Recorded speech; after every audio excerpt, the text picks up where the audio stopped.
Now to discuss is John Bolton, former national security advisor to Donald Trump during his first term. Good morning to you. Thanks again for being with us. So can the U.S. president, Mr. Bolton, lawfully order in the National Guard and Marines to a protest? Well, it's a matter of discretion and judgment, and I think different people are going to have different opinions on it, but I think it's a long way from saying it's illegal or threatening to freedom and democracy, which is what some people are saying. Look, in this case, I think it's almost entirely political. I wouldn't have done it. I think it's imprudent. But Trump wants this battle, and you know what? Gavin Newsom and the Democrats want this battle. It's unfortunate. It's more a sign of breakdown of civil discourse between the parties. But in terms of the legality of it, just to give you one example, a very important one from American history, in 1957, in the Little Rock school crisis, when Governor Orville Faubus famously said he wasn't going to adhere to the Supreme Court decision in Brown against Board of Education. He wasn't going to desegregate Little Rock schools. He wasn't going to allow black children into elementary schools.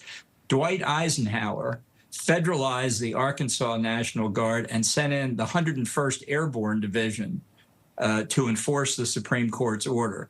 So there's a long history of this. It's not the preferred way to do it. The federal government's intervention should be the last thing that happens. But as I say, Trump wants a fight, and he's picked this. And politically, I have to say, it's probably better for him than for Gavin Newsom. If Trump invokes the Insurrection Act, how could that then change the way things play out? Does it provide him more cover? It provides more authority for what the president can do. I'm sure that'll be challenged too. And this is a place where the courts should get involved. The president can't declare, a traffic light violation to be the equivalent of an insurrection. That's a legitimate basis for a challenge. He has to have a real-world situation that meets the test of insurrection. I don't think the current situation in Los Angeles comes close to it. And just I think this is an important point. This kind of action by Trump shows why, as an American, he's not a conservative. Because conservatives believe in the principle of federalism, that most matters should be handled in state or local governments by the governments closest to the people. You can agree or disagree with what Gavin Newsom and the mayor of Los Angeles are doing, but law and order in that city and that state are primarily their responsibility. Trump wants the publicity for this. He thinks that illegal immigration is an 80-20 issue for him in the U.S., and he's probably right.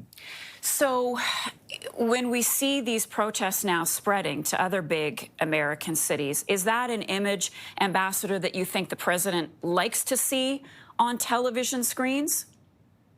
Yes, I think he does like to see that, which shows why he's such an aberration in American politics. This will just be an excuse for him to say the insurrection is spreading, and it plays right into his hands. So as for the political implications, I've seen some experts say that this could really hurt Newsom. As you have suggested, it could blow his chances for a presidential run in the future if he looks like he's in favor of the protesters. What are your thoughts on the potential political implications for both Trump and Newsom at this time? Well, in a sense, both are playing to their party bases. Because this reflects a long-standing split as to how you view illegal immigration. The Democrats have said, well, they're not illegal, they're just undocumented aliens. Most Americans simply don't believe that. Most Americans, I think, believe in more legal immigration, but they don't think, looking at the illegal immigrants, that their first contact with America should be violating America's laws by coming into the country without authorization. So that's what Trump is playing on, and this is something that you just wonder what's happened to the Democratic Party that they don't get this. John Bolton is the former national security advisor to Donald Trump.